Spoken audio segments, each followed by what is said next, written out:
EFF leader Julius Malema could soon get his wish. The Parliamentary Land Expropriation Committee will on Tuesday decide whether to pass a law that would allow for the takeover of land without compensation. The matter was shelved ahead of the municipal elections in November, with political parties agreeing to table it for adoption in December. For more on this, we're joined by Bulelwa Mabasa, the director and member of President's Land Reform Advisory Panel from Waxman's attorney. Bulelwa, thank you very much for joining us this afternoon. So we all know the 18th Amendment Bill will be brought before the House tomorrow for final approval. But just take us through what Section 25 of the Constitution provides for currently insofar as expropriation of land without, or land is concerned, rather. Thank you for having me. So Section 25 of the Constitution is a section in the Constitution that forms part of the Bill of Rights.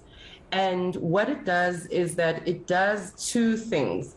The first thing is that it protects current property owners from being deprived of their property without a law of general application. In other words, it invalidates or makes it unlawful for anyone to deprive anyone else of property unless there's a law that directs how that deprivation of property should happen. It also makes provision for expropriation. The current wording of the Constitution is that when an expropriation happens, it has to be done by way of it's going to happen by way of just and equitable compensation. And just and equitable compensation is factors that are to be taken into account are spelled out in Section 25(3) of the Constitution. They include things like when you do expropriate, you've got to look at market value of the property or land. You've got to look at the current use of the property. You've got to look at whether or not there was direct state investment into the property. It also asks you to look at the history of the acquisition of property. So in other words, when that property was acquired, was it a donation or was there value to it? Interestingly, market value is only one of those factors that get taken into account when a calculation on just and equitable compensation happens. However, the practice has been that even courts were only following the market value type of compensation.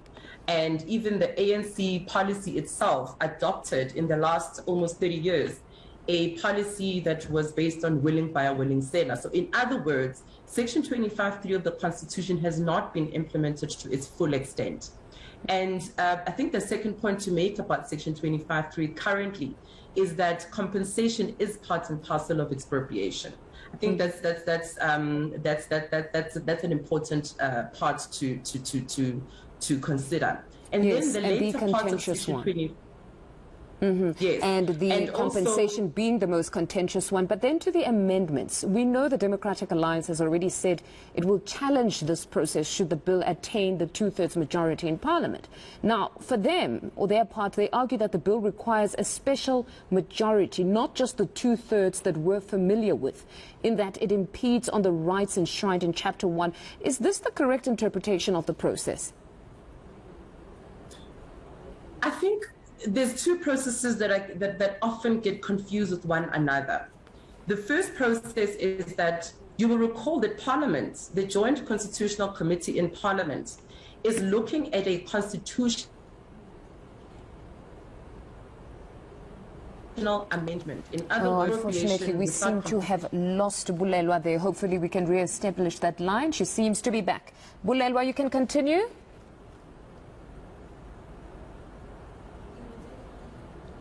Oh, we seem to have lost her there.